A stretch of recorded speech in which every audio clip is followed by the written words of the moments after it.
নিজেদের সংসারে ঝগড়ায় যারা অন্যকে ডাকে বিপদে, কিন্তু তারা আসবে না।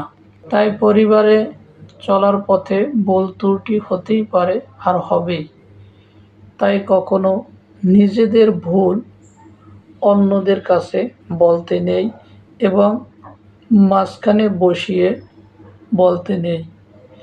তাতে বোকা ছাড়া আপনি আর কিছুই না।